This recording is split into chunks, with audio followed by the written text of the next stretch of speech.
Hi friends. Movie start होती है और हम एक बच्ची को देखते हैं जो अपने पेरेंट्स के साथ स्कीइंग ट्रिप के लिए जा रही होती है। रास्ते में बहुत बर्फ पड़ने की वजह से ये लोग गाड़ी थोड़ी देर के लिए हाईवे पे रोक देते हैं, जिसकी वजह से इनको होता है कि थोड़ी देर स्नो कम हो जाए तो हम गाड़ी चलाएं। इतने में ही आगे से एक ट्रक आ रहा था जो इनकी गाड़ी को हिट करता है, जिससे इनका बहुत बुरा एक्सीडेंट होता है।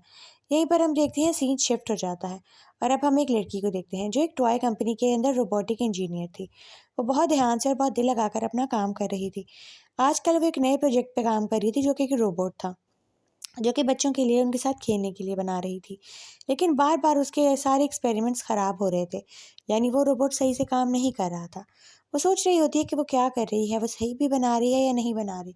अभी वो इसी कश्मकश में थी, लेकिन कंपनी वालों के बहुत पैसे लग जाते हैं, जिसकी वजह से उसका बॉस उसको आकर बहुत डाँटता है कि इस प्रोजेक्ट को टाइम से ख़त्म करो और एक ऐसा टॉय बना कर दो जो कोई सस्ती कंपनी बना ना सके, क्योंकि हमारे हर टॉय की कॉपी सस्ती बना जाती है, जिसकी वजह से हमारे टॉय की वैल्यू कम हो जाती है। कोई ऐसा टॉय बनाओ जिसको कोई कॉपी ना कर सके, कोई कंपनी उसका रेप्लिकेट ना कर सके और हमारा टॉय हमारा ही रहे, उसकी कोई कॉपी नहीं होनी चाहिए। अब वो लड़की इसी प्रोजेक्ट के ऊपर काम कर रही थी जो एक रोबोटिक डॉल बना रही होती है। इतने में उसके फ़ोन पर बार-बार एक इमरजेंसी कॉल आ रही थी, जिसको वो अटेंड करती है और उसको पता लगता है कि जिस गाड़ी का एक्सीडेंट हुआ था उसमें उसकी बहन और बहन हुई थी और उसकी भांजी थी। अब वो अपनी नीज़ को लेकर अपने घर आ जाती है। पहले उसके घर जाती है, सारी उसका सामान शिफ्ट करती है और घर का सारा सामान लेकर अपनी तरफ शिफ्ट कर लेती है उस बच्ची को, क्योंकि वो ही उसकी गार्डियन थी और उस बच्ची का भी कोई भी नहीं था। वो उसको अपने घर ले आती है और वो बच्ची आते ही अपने घर को मिस करने लगती है। वो चुपचाप गाड़ी में पीछे बैठी थी, इतने में एक डॉग अटैक करता है जो कि उसके नेबर्स का था। वो अपने नेबर्स को कहती है कि अपने डॉग को अपनी साइड पे रखिए प्लीज़, मेरी साइड पर मत आने दीजिएगा। और जेम्मा अपनी लीज़ को लेकर घर की तरफ निकल जाती है। उसकी नेबर उससे सवाल-जवाब करने लगती है कि बच्ची कौन है और क्यों आई है यहाँ पर वो उसको कहती है हम बहुत थके हुए हैं, ये मेरी नीज़ है और ये आज से मेरे साथ ही रहेगी। इतने में वो उसको लेकर घर के अंदर आ जाती है। अब हम देखते हैं बच्ची को घर बहुत पसंद आता है, लेकिन वो बहुत चुप थी क्योंकि वो इतने बड़े हादसे से गुजरी थी। वो मेंटली तौर पर बहुत डिस्टर्ब थी। लेकिन जेमा को भी समझ नहीं आ रही थी कि वो उस बच्ची के साथ कैसे बात करे, क्योंकि वो इतनी अटैच नहीं थी अपनी बहन से और उसको अब सिर्फ़ अपने काम से प्यार था। लेकिन अब वो अपनी नीज़ को अपने पास रखना चाहती थी, उसकी गार्डियन बनना चाहती थी। वो उसको एक रूम में शिफ्ट करती है जो कि गेस्ट रूम था और अब वो उसको प्यार से समझा रही थी कि मैं तुम्हारा रूम तुम्हारे हिसाब से सेट कर दूँगी। बस मुझे थोड़ा-सा टाइम दो। मैं अपने काम में थोड़ा-सा बिज़ी हूँ, लेकिन हम इस चीज़ में से निकल जाएँगे। जो मुश्किलात हैं हम इसको पार कर लेंगे। अब हम देखते हैं वो अपने सामान निकाल रही होती है जो अपनी बहन के घर से लाई थी और उस बच्ची को भी सुनती है जो कि रो रही होती है रात में। सुबह वो अपनी फ्रेंड को फ़ोन करती है और कहती है प्लीज़ तुम काम पे 1-2 दिन सँभालो, मैं आ जाऊँगी। और यहीं पे बेल बजती है और उस बच्ची की साइकियाट्रिस्ट आ जाती है। वो इन दोनों को आपस में इंटरैक्ट करता हुआ देखना चाहती थी कि बच्चे आपस में कैसे इंटरैक्ट कर रही है। जेमा उसका ख़्याल रख भी सकती है या नहीं, वरना वो बच्ची को उसके दादा-दादी के साथ शिफ्ट कर दे। और यहाँ पर वो देखती है तो बच्ची जेमा के साथ इतनी अटैच नहीं थी। यानी वो लोग ना खेल रहे थे, ना कोई एक्टिविटी कर रहे थे। लेकिन जेमा उसको कहती है कि मुझे थोड़ा-सा टाइम दीजिए। मैं अपनी भांजी के साथ इंटरैक्ट कर लूँगी, मैं इसकी गार्डियन बनना चाहती हूँ। मैं इसको किसी और के पास नहीं देना चाहती। ये मेरी बहन की आखिरी निशानी है, मेरी फैमिली का सिर्फ़ यही हिस्सा बचा है। मैं इसको अपने साथ रखूँगी और अपने साथ अटैच कर लूँगी, मुझे थोड़ा-सा टाइम चाहिए बस। अब हम देखते हैं वो हर वक़्त अपने काम के ध्यान लगी होती है और बच्ची बोर हो रही होती है। उसके पास कुछ करने को नहीं होता क्योंकि उसकी बहन उसको होम स्कूल कर रही थी और वैसे भी वो इतने बड़े हादसे से गुज़री थी, वो अभी घर से बाहर निकलने के बारे में सोच भी नहीं सकती। जब मैं उसको कहती है मैं थोड़ा-सा अपना काम कर लूँ, फिर मैं तुम्हें बाहर घुमाने ले जाऊँगी, तो मुझे थोड़ा-सा टाइम दो, लेकिन उसको काम करने में बहुत वक़्त हो जाता है। और वहाँ वो बच्ची आ जाती है अपनी आंट के पास। अब वो उसको कहती है तुम क्या कर रही थी इतनी देर में? वो कहती है मैंने ड्राइंग बनाई और मैं बहुत बोर हो रही थी, इसलिए मैं आपके पास आ गई। जब मैं उसको कहती है आई एम रियली सॉरी, मैं बिज़ी हूँ इसलिए तुम्हें टाइम नहीं दे सकती। और वो उसकी ड्राइंग देखकर उसकी बहुत तारीफ़ करती है। यहाँ वो बच्ची भी बहुत खुश हो जाती है। लेकिन जेमा उसको अपने काम के बारे में बताने लगती है कि मैं टॉय बनाती हूँ। तुम तो जानती हो, लेकिन आजकल मुझे एक ऐसा प्रोजेक्ट मिला है जो बहुत मुश्किल है। एक ऐसा टॉय बनाना जो कोई और रेप्लिकेट ना कर सके। अब मैं अपने काम पर इसलिए ज़्यादा तवज्जो दे रही हूँ। यहाँ वो उसको एक रोबोट नज़र आता है बच्ची को और वो कहती है ये कौन है? अब यहाँ जेमा बताती है कि ब्रूस है। मैं अपने कॉलेज डेज़ में इस रोबोट को बनाया था और मैं तुम्हें बताती हूँ कैसे काम करता है। उसके ग्लव्स है जिसको पहनकर वो उस रोबोट को चलाती है और यहाँ पर बच्ची कहती है कि अगर किसी के पास इतना कूल टॉय हो तो उसको और किसी टॉय की ज़रूरत ही नहीं है। एक टॉय इतना अच्छा होना चाहिए जिसके बाद बच्चे को किसी चीज़ की ज़रूरत ही ना रहे। अब यहाँ जेमा को आइडिया आता है उसकी बात सुन के कि एक मैं ऐसी डॉल बनाऊंगी जिसके बाद किसी और टॉय की ज़रूरत ही ना पड़े। वो एक फैमिली मेम्बर की तरह बच्चे के साथ अटैच हो जाए। और यहीं पर मैं अपनी मेगन डॉल के ऊपर दोबारा से काम शुरू करती है और अब उसको एडवांस तरीके से बनाने लगती है क्योंकि उसको आइडिया मिल गया था कि उसको कैसे काम करना है। यहाँ वो बच्ची भी उसको देख रही होती है कि जयमा दिन रात काम कर रही थी अपने दोनों कुलीग्स के साथ और वो उस रोबोट डॉल को बनाने में कामयाब हो जाती है जिसका नाम कि मेगन था। अब वो बच्चों के साथ उनकी डॉल ऐसे होगी जैसे एक फैमिली मेम्बर है, जैसे कि उनकी सिबलिंग है, जैसे उनका बेस्ट फ्रेंड। अब ये डेमो दिखाने के लिए वो अपने बॉस को लेकर आती है और अपनी भांजी को अपने ऑफिस में लेकर आती है। यहाँ पर वो उसको मेगन से मिलाती है।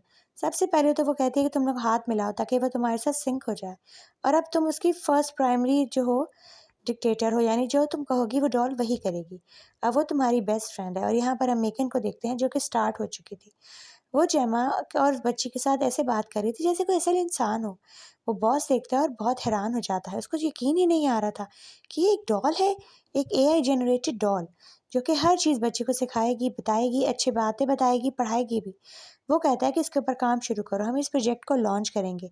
इसकी कोई कॉपी नहीं बना सकता, कोई कंपनी इसको रेप्लिकेट नहीं कर सकती। तुमने तो कमाल कर दिया। अब जेमा उस मेगन को और बच्ची को घर वापस ले आती है। अब हम देखते हैं बच्ची बहुत खुश रहने लगी थी। उसकी एक बेस्ट फ्रेंड आ गई थी जो उसको पढ़ाती है, लिखाती है, खिलाती है, एटिकेट सिखाती है, एथिक्स सिखाती है और वो बच्ची उसके साथ बहुत ज़्यादा अटैच हो जाती है।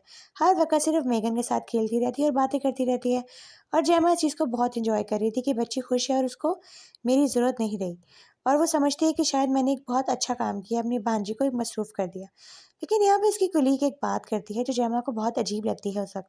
वो कहती है अगर ऐसा रोबोटिक डॉल हो बच्चे के पास तो उसको पेरेंट्स की, अपने सिबलिंग की ज़रूरत ही नहीं रहेगी। मुझे लगता है कि इतना रियलिस्टिक डॉल नहीं बनाना चाहिए था हमें, ताकि बच्चा अपनी फैमिली को ही भूल जाए। लेकिन वो कहती है कि वो मेरी बेटी तो नहीं है ना, मैंने सिर्फ उसको मसरूफ़ कर दिया ताकि मैं अपने काम पे तवज्जो दे सकूँ। और ज़्यादातर पेरेंट्स बिज़ी होते हैं इसलिए वो यही चाहेंगे कि उनका बच्चा मसरूफ़ रहे। तुम्हें क्या प्रॉब्लम है इस बात से? अब हम देखते हैं मेगन को जो उस बच्ची के साथ बहुत ही ज़्यादा अटैच हो जाती है। अब बच्ची बाहर खेल रही होती है और उसका बो दूसरी साइड पर गिर जाता है। मेगन फ़ौरन जाके वो बो उठाने के लिए वहाँ जाती है तो वहाँ पे वही डॉग उनके ऊपर अटैक कर देता है जो कि नेबर आंटी का था। अब यहाँ वो जेमा को बुलाती है लेकिन जेमा अंदर मसरूफ़ होती है। इतने में ही मेगन बहुत ज़्यादा ज़ख्मी हो जाती है और वो बच्ची खुद मेगन को बचाने के लिए आगे होती है जिससे उसके हाथ पर भी चोट लग जाती है और उसको बुखार होने लगता है। यहाँ पर हम देखते हैं कि मेगन उसको कहती है जेमा इसको फ़ौरन अंदर ले जाओ, इसका बॉडी टेम्परेचर हाई हो रहा है यानी ये इन्फेक्टेड हो चुकी है, इसको मेडिसिन दे के सुला देते हैं। अब हम देखते हैं रात में पुलिस आती है और सब कुछ होता है। अब मेगन को देखते हैं जो कि बच्ची के सोने का वेट कर रही थी और जैसे ही बच्ची सो जाती है रात में वो बाहर जाती है, डॉग को उसकी ओनर की आवाज़ देकर बुलाती है और अब हम देखते हैं कि वो डॉग को मार देगी क्योंकि उसने उस रात का सुबह का बदला तो उससे लेना ही था और रात में वो उस चीज़ का फ़ायदा उठा के उसको मार देती है। सुबह होती है और हम देखते हैं कि वो अपने डॉग को ढूंढ रही है नेबर आंटी, लेकिन उसको नहीं मिल रहा। मेगन उस बच्ची के पास कमरे में होती है जिसके पास जेमा आंट आती है और कहती है तुम अपना ध्यान रखो, तुम बीमार हो, अगर तुम नहीं चाहती आज ऑफिस जाना तो मेरे साथ मत जाओ। लेकिन वो कहती है कि मैं आपके साथ चलती हूँ, आज डेमो है हमारा और आज बहुत कंपनीज ने आके इस डॉल को देखना था जिन्होंने पैसे लगाने थे। और यहाँ हम देखते हैं डॉल बच्ची के साथ इतना अच्छा इंटरेक्ट कर रही होती है जिसको देखकर सब लोग हैरान हो जाते हैं और उस डॉल को फ़ौरन ही येस कर देते हैं कि हम इस पर पूरा पैसा लगाएंगे।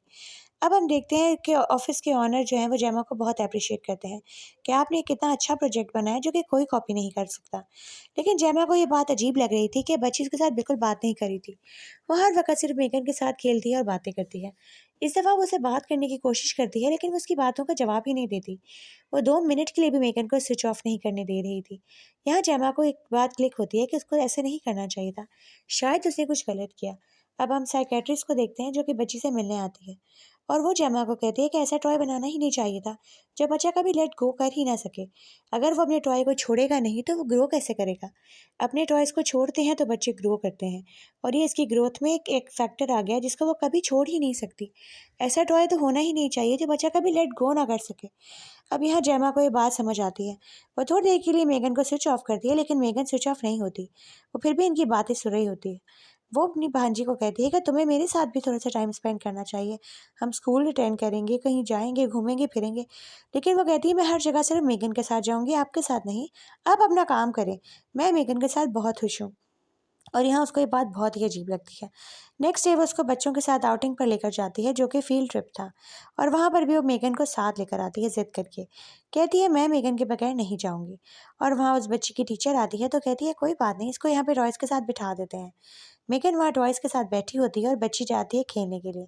वहाँ एक बच्चा उसको बहुत तंग कर रहा था, जो उसके साथ काम कर रहा था। अब वहाँ हम देखते हैं मेगन आ जाती है और मेगन उस बच्चे को देखती है तो बच्चा देख कहता है ये क्या चीज़ है? तो वो बच्ची कहती है कि ये मेरी डॉल है और वो उसको उठा के भाग जाता है। पीछे भागती है बच्ची अपनी डॉल को बचाने के लिए, लेकिन इतने में ही वो डॉल दोबारा से खड़ी हो जाती है। वो कहती है तुम जैसे बच्चों को तमीज़ सिखाना बहुत ज़रूरी है। तुमने मेरी फ्रेंड को तंग किया, अब देखना मैं तुमसे कैसे बदला लूँगी। उसका कान खींचकर तोड़ देती है और बाद में वो बच्चा उसके डर से इतना ज़ोर से भागता है कि ज़मीन पे ज़ोर से जाके गिरता है और आगे रोड होता है जिससे वो गाड़ी से टकरा जाता है और उसका बहुत ब्रूटल एक्सीडेंट हो जाता है। और वहीं हम देखते हैं वो बच्चा बहुत बुरी तरीके से मर जाता है। अब जेमा बच्ची को लेके घर आ जाती है। उसको बहुत अजीब लग रहा था कि वहाँ पे मेगन का होना एक बहुत ही अजीब बात थी। मेगन को वहाँ नहीं होना चाहिए था। वो कहती है कि तुम्हें पता है कल क्या हुआ, लेकिन वो बच्ची आगे से कोई जवाब नहीं देती। ऑफिसर आके बताते हैं कि एक डॉग गायब है, क्या आप जानती हैं वो डॉग किधर गया? वो कहती है नहीं, मैं कुछ भी नहीं जानती। लेकिन यहाँ जेमा सोच में पड़ जाती है कि क्या हो रहा है यहाँ पे। अब रात में वो बच्ची मेगन से पूछती है कि कहीं तुमने तो उस बच्चे को नहीं मारा? मेगन कहती है मैं किसी को तुम्हें हर्ट नहीं करने दूंगी। मैं हमेशा तुम्हारे साथ रहूंगी और तुम्हारा ख्याल रखूंगी। तुम्हारी आंट जेमा तो तुम्हारा ख्याल रख ही नहीं सकती। और रात में हम देखते हैं मेगन को, वो उसी नेबर आंटी को बहाने से बुलाती है, डॉग की आवाज़ निकाल के। और जैसे ही वो उस कमरे में आ जाती है, वो उसको बहुत बुरी तरीके से मारने लगती है। कहती है तुमने तो हमें बहुत तंग किया, अब मैं तुम्हारा किस्सा ही ख़त्म करती हूँ, तुम अपने डॉग के पास जाओ। और उसको बहुत बुरी तरीके से मार देती है। अब हम देखते हैं नेक्स्ट डे ऑफिसर आता है और जेमा को आके बताता है कि आपके घर के पास एक डेथ हो गई, उसी आंटी की जिसका कल डॉग गायब था। क्या आप इसके बारे में कुछ जानती है? कुछ बहुत ही अजीब इंसिडेंट है जो आपके आसपास हो रहे हैं, एक बच्चे का मरना, डॉग का गायब होना, उस आंटी का मरना। जेमा अब सोची पड़ जाती है कि क्या हो रहा है, शायद वाकई कुछ गड़बड़ हो। अब वो रात में जाती है और मेगन की सारी हिस्ट्री चेक करने लगती है, लेकिन वो देखती है तो उसको कोई डाटा नहीं मिलता। यानी 3-4 दिन का पिछले सारा डाटा इरेज हो चुका था, करप्ट थी सारी फाइल्स। वहीं मेगन आ जाती है और जेमा को कहती है कि तुम क्या देख रही हो, जो पूछना है मुझसे पूछो अगर तुम्हें कोई डाउट है तो। लेकिन जेमा कहती है नहीं नहीं, मुझे कोई डाउट नहीं, मैं तो वैसे ही चेक कर रही थी कि सब कुछ ठीक चल रहा है ना तुम्हारी मेमोरी वगैरह में। और इतने में उसको स्विच ऑफ कर देती है बहाने से और अब उसको टेप से बांध कर ऑफिस ले जाने लगती है ताकि जाके उसका सारा डाटा चेक करे। बच्ची बहुत रोती है, कहती है तुमने इसको क्यों बांधा है? वो कहती है कि इसका डाटा करप्ट हो गया है, इसको सही करना ज़रूरी है क्योंकि इसका आज रात लॉन्च भी है। यहाँ पर हम देखते हैं वो अपने सारे कोलीग्स को आके इसके बारे में बताने लगती है कि मेगन में कुछ गड़बड़ है, तुम लोग मान नहीं रहे हो। लेकिन वो सब कहते हैं सिर्फ एक डॉल ही तो है, ये कुछ भी नहीं कर सकती, तुम सिर्फ ओवर रिएक्ट कर रही हो। अब यहाँ जेमा बहुत अपसेट होती है क्योंकि इस डॉल का लॉन्च है रात में और ये डॉल की हरकतों की वजह से वो बहुत परेशान थी कि उसको लग रहा था उसे कुछ बहुत गलत बना दिया है, जिससे उसकी अपनी भांजी भी खतरे में है। लेकिन वो अपनी भांजी को कॉन्फिडेंस में लेती है, उसको कहती है कि तुम्हें जो बात करनी हो तो मुझसे करो। मैं भी बहुत अपसेट थी अपनी बहन की वजह से, इसलिए मैंने तुमसे इस बारे में बात ही नहीं की। इस चीज़ को ख़त्म करना ज़रूरी समझा, लेकिन हमें इस बारे में बात करनी होगी। तुम्हें जो परेशानी हो तुम मेरे पास आओ, मैं तुम्हारी मदर की जगह पर हूँ। और हम देखते हैं वो बच्ची को घर ले जाने लगती है मेगन को वहीं छोड़कर। अब उसके कोलीग्स जो होते हैं मेगन का डाटा चेक कर रहे थे और उनको पता चल गया था कि मेगन करप्ट हो चुकी है। और यहाँ पर उसकी सारी वायरिंग्स वो चेक कर रहे थे, इतने में ही वो उनके ऊपर अटैक कर देती है। एक आदमी को तो बांध देती है और दूसरी दोस्त को भी बहुत ज़ख्मी कर देती है। अब वो लोग बहुत ज़ख्मी होकर पड़े होते हैं वहाँ पर और मेगन वहाँ से भाग जाती है और वो एक दूसरे की मदद करने लगते हैं एक दूसरे को बचाने के लिए। और मेगन जाती है वहाँ उसके बॉस डेविड के पास क्योंकि अब उसका नया शिकार वो था। वो मेगन को देख के बहुत हैरान होता है, कहते हैं तुम यहाँ पर क्या कर रही हो? और इतने ही में मेगन एक बहुत बड़ी नाइफ साइड से उठाती है और उसके ऊपर अटैक कर देती है, उसको मार देती है और उसके दूसरे कुलीग को भी मार देती है। और उसके हाथ में नाइफ पकड़ा के कहती है इसको तो तुमने मारा, मैं तो सिर्फ एक डॉल हूँ। और यहाँ पर हम देखते हैं लिफ्ट रुकती है, नीचे सब लोग देख के हैरान हो जाते हैं और मेगन वहाँ से भाग जाती है। जेमा देखती है कि उसके घर में मेगन बैठी है, जिसको देखकर वो बहुत डर जाती है। वो कहती है तुम यहाँ पर कैसे आ गई, तुम तो ऑफिस में थी। लेकिन वो कहती है कि मैं अपनी दोस्त से दूर नहीं रह सकती और तुम मुझे से दूर ना करो। अगर तुम चाहती हो कि तुम हमारी लाइफ में रहो तो तुम्हें मेरी मर्जी से रहना होगा, वरना मैं तुम्हें इस बच्ची की लाइफ से निकाल दूंगी क्योंकि अब वो सिर्फ मेरी है। और यहाँ हम देखते हैं उन दोनों के आपस में लड़ाई होने लगती है। जैसी बच्ची वहाँ आती है वो उसको कहती है तुम यहाँ से जाओ, अभी सब कुछ ठीक है, वो तुम्हारी आंट मुझे ठीक कर रही है, तुम्हारे लिए थोड़ा सा मेरा डेटा का मसला हो गया था। और वो बच्ची दोबारा सोने के लिए चली जाती है और यहाँ जेमा और मेगन के बीच में बहुत लड़ाई होती है। लेकिन मेगन हार नहीं मानती। जेमा भी इसको अपनी भांजी को हर्ट करने नहीं दे सकती। यहाँ पर हम देखते हैं कि वो उसको बस मारने ही वाली होती है कि वहाँ वो बच्ची आ जाती है। कहती तुम्हें हमारे एक और फैमिली मेम्बर के बारे में नहीं पता, ब्रूस। और वो जैसे ही ग्लव्स पहनती है ब्रूस एक्टिवेट हो जाता है और वो मेगन को उठा लेता है और 2 टुकड़ों में कर देता है। और यहाँ पे हम देखते हैं मेगन दोबारा उठ जाती है और इस बच्ची के ऊपर अपने हाफ हिस्से से अटैक कर देती है। और यहाँ जेमा उस बच्ची को बचाने के लिए दोबारा भागती है, लेकिन उसके ऊपर भी वो कुछ फेंक देती है। वो इतने आराम से हार मानने वाली नहीं थी क्योंकि उसकी पावर्स अभी कम नहीं हुई थी। और यहाँ पर हम देखते हैं कि दोबारा उसकी आंट उसके ऊपर अटैक करके उसको मार देती है और वो दोनों मिल के उसका डेटा ख़त्म कर देती हैं। यहाँ जेमा और दोनों वो बच्ची उसकी वो दोनों बाहर आती हैं और वहाँ पुलिस आ गई थी क्योंकि उसके कुलीग पुलिस को लेकर यहाँ पे आ गए थे। वो मेगन के बारे में जान गए थे। इतने में हम देखते हैं अंदर कुछ डिवाइस एक्टिवेट होती है। शायद डेटा में दोबारा से वो आ गई हो मेगन उनके घर। इसका तो हमें नेक्स्ट पार्ट में ही पता चलेगा।